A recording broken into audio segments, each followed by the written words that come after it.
katanya organ reproduksi itu kan adanya Mhm. di dalam tubuh wanita, sehingga seharusnya si wanita itu punya hak sepenuhnya untuk menentukan apa yang ingin dia lakukan terhadap kandungannya itu sendiri. Dokter setuju nggak dengan pendapat seperti itu? Iya, tetapi kita juga harus memikirkan bahwa janin pun punya hak untuk hidup, Mmm. iya kan?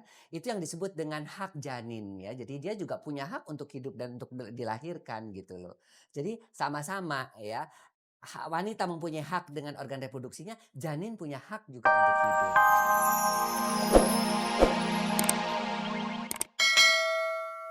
Pemirsa, seorang perempuan mendatangi seorang dokter kandungan dan dia ingin menggugurkan kandungannya. Dia berkata kepada si dokter, "Dokter, tolongin saya dong. Saya belum siap untuk hamil. Saya juga belum siap untuk melahirkan. Saya ingin sekali menggugurkan kandungan ini."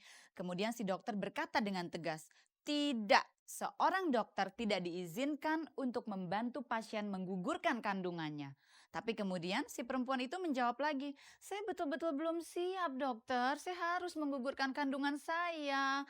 Sekali lagi si dokter menjawab dengan tegas, "Tidak bisa. Anda harus berjuang untuk mempertahankan kandungan ini." Kemudian si perempuan menjawab, "Dokter, setahu saya di dalam perjuangan itu ada satu semboyan yang selalu dipertahankan. Gugur satu, tumbuh seribu." Pemirsa dari lantai 6 Hotel Indonesia Jakarta, kembali saya Peggy Melati Sukma akan menemani Anda menikmati sejuknya hembusan angin malam. Pemirsa, aborsi seringkali dikatakan sebagai sesuatu yang ilegal dan memang sampai hari ini masih ilegal di Indonesia. Tapi sebetulnya di belakang itu masih banyak juga orang-orang yang katanya melakukan aborsi. Seringkali aborsi ini menjadi dilema dalam kehidupan seorang wanita dan sesuai topik kita malam ini kita akan berdiskusi mengenai masalah aborsi. Dan saya sudah kedatangan tamu. Tamu saya ini sangat populer, bahkan mungkin lebih populer dari saya. Soalnya profesinya adalah seorang seksolog, sesuatu yang menyangkut seks itu pasti asik dibicarakan. Dokter Boyke, selamat malam Selamat malam, dokter, mana Peggy. tepuk tangannya. Dan satu lagi seorang artis cantik yang baru-baru ini jadi sering jadi berita karena satu kasus di pengadilan ya. Heeh. Ruwina, Selamat selamat malam Uwi. malam. Malam ini kita nggak bicara yang soal kasus itu ya, Iya, malam ini lebih jangan. dalam lagi malah ya. Menyangkut perasaan kewanitaan ini masalah aborsi. Uwi kalau aku nggak salah, Uwi pernah punya pengalaman soal aborsi ya. Bener Itu bener. kapan dan apa alasannya sampai Uwi akhirnya melakukan aborsi? Eee, aku melakukan aborsi itu memang baru tahun ini juga ya. Jadi 2001 ini? 2001. Itu juga kenapa sampai akhirnya memilih aborsi, itu karena anakku kan baru ngelahirin. Anak pertama? Anak Uwi pertama, baru ngelahirin anak heeh, pertama? baru punya anak pertama. Jadi kan masih ngebayang ya gitu, masih seneng. Terus menjelang anakku tuh masuk 5 bulan, aku tuh positif Hamil lagi, lagi? heeh. Itu Soalnya tandanya gini, subur loh. heeh, soalnya nggak pakai KB, nggak pakai Iya, apa-apa, karena katanya mitos kan, kalau dibilang kita lagi nyusuin tuh nggak bakalan bisa hamil, hamil, heeh. heeh. Ternyata enggak loh. Ternyata hamil juga Aku gitu? nyusuin ternyata hamil gitu. Lalu Jadi saat itu memutuskan untuk aborsi? aborsi karena pertama, aku masih ngebayangin kan lahiran normal, jadi masih berasa kayaknya kayaknya belum hilang deh itu Trauma, perasaannya, ada heeh, trauma traumanya melahirkan belum, ternyata? tiba-tiba udah hamil lagi. Dan kebetulan aku juga tidak menggunakan babysitter, jadi untuk Mhm. aku kayaknya kasihan ini anak nih, Bayi babynya yang kasihan, pertama, heeh, heeh. gitu. Jadi akhirnya memutuskan untuk melakukan aborsi. Aborsi. Sebetulnya perasaan Uwi sendiri saat itu gimana sebagai seorang wanita? Aduh, kalau ditanya perasaan, bingung ya, pada saat itu bingung banget karena kita udah ngeliat Ada hasilnya. konflik batin nggak? Mhm. Konflik sekali. Karena apa? Hasilnya kita udah lihat kan anak pertama, ih lucu. Iya. Semua anak pasti bilang lucu gitu ya. Jadi yang Terus kedua dibayangkan juga pasti selucu yang pertama lucu ya, nih namanya gitu. juga anak ya pasti lucu. Tapi akhirnya saya discuss sama suami, terus akhirnya kita pilih jalan yang terbaik tuh ternyata untuk supaya jangka panjangnya si Mhm, baby ini juga, mhm. demi si baby ini juga, ya udah kita ngelakuin aborsi. Dan kebetulan memang itu belum terlalu, jauh Berapa minggu bulannya, waktu itu, telat 2 usia minggu. kehamilannya? Telat 2 minggu. Itu Heeh. gimana dokter Boyke, sebetulnya kalau mau dijabarkan aborsi itu sendiri apa sih artinya? Itu dulu Ya, deh kayaknya Mhm pertama. mhm. oke. Aborsi itu adalah pengeluaran hasil konsepsi ya. Jadi Mhm. hasil pembuahan pada kehamilan kurang dari 20 minggu atau dengan berat badan janin kurang dari 500 gram. Kenapa diambil 500 gram kedokteran itu? Karena dianggap di atas 500 gram itu janin sudah bisa hidup sendiri gitu loh. Artinya hidup dengan Gitu. bantuan ya. Berarti kalau hitungan minggu batasannya adalah 20 20 minggu, minggu. ya. Itu di bawah 20 minggu artinya masih dibenarkan Ya. gitu untuk diaborsi. Bukan dibenarkan untuk diaborsi, Ya, dengan tapi alasan-alasan istilahnya, tertentu gitu. dengan istilahnya itu 20 minggu tuh masih termasuk belum bisa hidup secara Oke. sendiri ya, artinya tuh itu kita katakan bahwa di bawah 500 gram itu dengan bantuan apapun si janin itu nggak bisa hidup. Tapi kalau udah di atas 500 gram dengan bantuan alat-alat kedokteran Ya. tuh masih bisa hidup. Oleh karena diambil batas itu. Yang saya dengar kalau aborsi itu kan ilegal ya. Saya pernah Iya, baca betul. juga katanya menurut Kitab Undang-Undang Hukum Pidana pasal 346, 349 itu Iya. ilegal. Lalu diperbaiki lagi oleh ada pasal Undang-Undang Kesehatan nomor 25 sebenarnya Iya, lebih kuat iya, lagi iya. tahun 92. Iya, nah kalau dalam kasusnya Uwi ini jadi gimana tuh, Dok?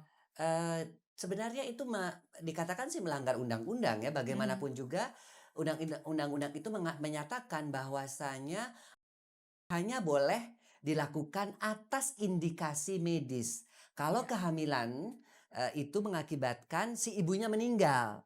Kan enggak kan nih kalau anak kedua langsung hamil kan terus meninggal kan enggak kan. Ya artinya sakit jantung ibunya Dokter misalnya. jangan bilang melanggar undang-undang. Enggak, Bentar lagi melanggar Uwi pamit undang. nih mau pulang di depan Nah, halayak. Waduh, melanggar undang-undang loh. Maksudnya kalau indikasinya seperti itu. Jadi hanya boleh digugurkan kalau memang kehamilan itu mengancam jiwa si ibu. Nah, kalau Gitu. seandainya ada satu kondisi di mana ini satu kondisi yang kritis Iya. gitu. Si ibu juga nyawanya terancam, si bayi juga begitu. Nah, kira-kira sebagai dokter apa yang mana yang harus didahulukan? Selalu ibu. Oleh karena itu selalu ibu ya? indikasinya adalah indikasi ibu. Kan banyak yang hamil dengan penyakit jantung misalnya. Iya. Kalau kehamilan diteruskan jantungnya kumat, ibunya akan meninggal. Jadi itu boleh diaborsi karena itu mengikuti koridor tersebut gitu Jadi dengan loh. kata lain yang dilakukan oleh Uwi, kalau itu juga dilakukan Iya. oleh ibu-ibu yang lain misalnya ada di rumah, sebetulnya melanggar ya. Melanggar itu. Waktu itu dokternya mengizinkan loh. Nggak apa-apa ya, mungkin itu karena alasan tertentu yang Uwi sudah Iya, ungkapkan gitu emang. kepada kita. Kalau antara kuret sama aborsi itu sama, Dok? Iya. Kuret itu hanya aborsi itu segala macam tindakan untuk mengeluarkan janin itu macam-macam. Bisa dikasih dikuret, bisa dengan infus, bisa dimasukkan obat ke dalam vagina. Nah, sementara kuret hanya salah satu tindakan dari sekian jenis tindakan untuk mengeluarkan janin. Oh, jadi mengaborsi itu sendiri ternyata bisa dengan berbagai macam cara. Kalau yang Tergantung usia kehamilannya. Gitu. Gini, ada orang yang berpendapat nih, katanya organ reproduksi itu kan ada di dalam tubuh wanita, sehingga seharusnya si wanita itu punya hak sepenuhnya untuk menentukan apa yang ingin dia lakukan terhadap kandungannya itu sendiri. Dokter setuju nggak dengan pendapat seperti itu? Iya, tetapi kita juga harus memikirkan bahwa janin pun punya hak untuk hidup. Iya kan? Itu yang disebut dengan hak janin ya. Jadi dia juga punya hak untuk hidup dan untuk dilahirkan gitu loh. Jadi sama-sama ya. Wanita mempunyai hak dengan organ reproduksinya, janin punya hak juga untuk hidup gitu. Uwi sebagai yang sudah pernah mengalami, setuju nggak sih sebetulnya dengan aborsi? Sebenarnya enggak, jujur ya sebenarnya sih enggak gitu karena Dengan setelah alasan apapun dengan ya? alasan apapun gitu karena pada saat aku tuh melakukan aborsi juga ya. ada rasa itu begitu kita sadar ya dari bius itu kayaknya kok Ada yang hilang. itu benar dan itu benar saya ngerasain juga walaupun sepenuhnya tuh saya sadar waktu ngambil keputusan itu gitu udah nggak bisa nih udah Tetapi perasaan kewanitaan itu tidak bisa itu nggak dibohongi bisa ya? dibohongin tetap ada rasa kayaknya ya kenapa juga nggak KB kenapa juga nggak pakai kontrasepsi gitu Iya, tapi saya karena jadi ikutan terenyuh loh. gitu jadi Membayangkan hal itu terjadi Iya. ya, Dok, biar bagaimana seorang wanita pasti konflik batin ya. Konflik batinnya pasti ada. Ya, oke. Iya. Saya masih pengen ngobrol terus nih. Saya yakin juga pemirsa di rumah masih ingin banyak tahu. Tapi sekarang saya punya seorang tamu dan dia akan menyanyi sebuah lagu untuk kita. Dan kebetulan lagi tamu kita yang satu ini sedang mengharap-harapkan kehamilan loh. Oke. iya. Sebentar lagi kita akan sambut kehadiran Rita Effendi. Teteh apa kabar? Baik, Pak. Teh Rita gimana nih, udah menjelang kehamilan atau belum? Katanya sedang mengharapkan.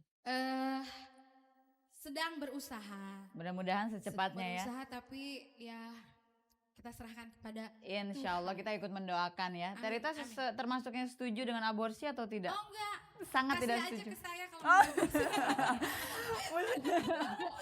Ya dan nanti kita ketemu lagi ya. Oke, makasih Teh. Tuh Uwi katanya kasih aja ke Teh Rita loh bayinya. Coba ketemu dari waktu itu ya, nggak usah diaborsi dulu kali. Nggak pesen sih. Uwi, waktu itu sebelum memutuskan untuk aborsi dengan mempergunakan tenaga medis, itu sempet nggak sih coba pakai cara-cara yang lain gitu?